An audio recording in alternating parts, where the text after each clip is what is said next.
Have you seen The Resistance with Keith Olbermann? It's a video series from GQ that's dedicated to blasting the Trump administration with fear-mongering subjects like, is there a Russian coup underway in America? Donald Trump is aiding the enemy.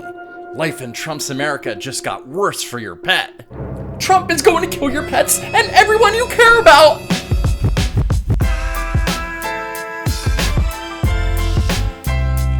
Olbermann suggests that Donald Trump is a terrible person because he never owned a pet in his lifetime.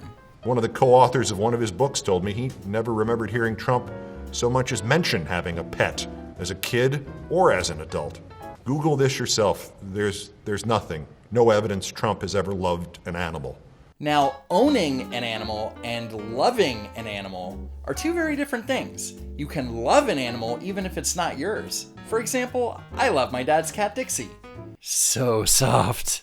But strangely enough, Keith Olbermann talks about buying his first dog in 2012. He gave excuses for why he didn't have a dog for the first 53 years of his life. I grew up in an allergic household, and then I was always at work, and though I always loved dogs, it just wasn't possible. What about Trump? Maybe he grew up in an allergic household. Or maybe Trump was busy with work. You know, building a multi-billion-dollar empire and didn't have time for a pet. Or maybe Trump was busy raising his 5 children. Keith Olbermann doesn't have any children. Google this yourself. There's nothing. No evidence that Olbermann has ever loved a child.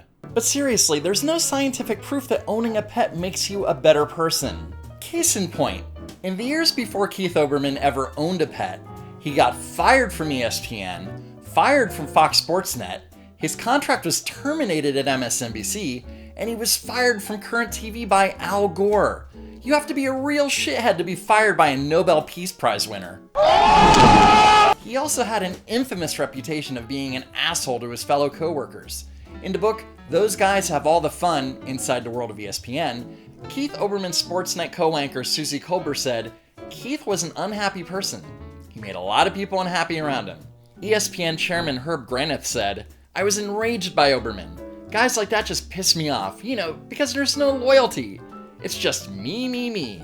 There was no choice but to get rid of him. And ESPN's Bob Lee said, we felt not so much relief when Keith left, as unrestrained fucking joy. And when Neil Cavuto asked Rupert Murdoch if he'd ever hire Olbermann back... Would you ever hire Keelan back? No. Once, we don't believe in firing people twice. Ouch!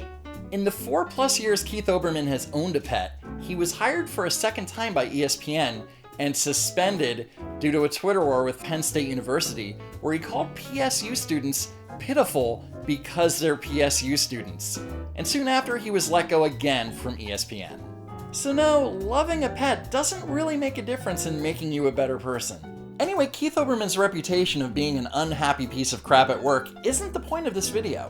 On his YouTube show, which looks like it was filmed in a basement in front of a set made out of construction paper, he looks directly at the camera and reads his lines from a teleprompter.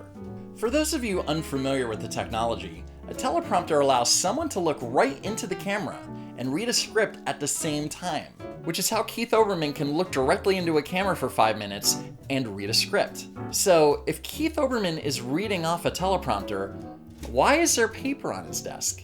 And why is he moving pages to the side as if he's been reading from them when he actually doesn't even look down at them? And how does he know when to flip each page? The answer? He's pretending. It's the equivalent of an actor pretending to drive but not looking at the road. But here's where it gets weird. Take a look at the top piece of paper. It looks pretty text-heavy. Single-spaced, maybe 4 or 5 paragraphs worth of text. But only after reading 5 sentences from his script, he moves the paper to the side. This amount of text is not the equivalent to the text on that first page. No fucking way. And if you think that's strange, look at this. As he flips to the last page, you can see that there's like 1 sentence on the page. But he ends up reading this much more text. And it's not just this video, it's nearly every single video he's shot for GQ. And that begins with the immediate indictment and arrest of Michael Thomas Flynn and the identification as unindicted co-conspirator of Donald John Trump. Resist. Peace. So yeah, he's just flipping over the paper for dramatic effect. Like it adds legitimacy to what Sam Criss of Slate.com describes as a contextless, free-floating slice of sound and anguish. It's also the most embarrassing thing humanity has ever produced.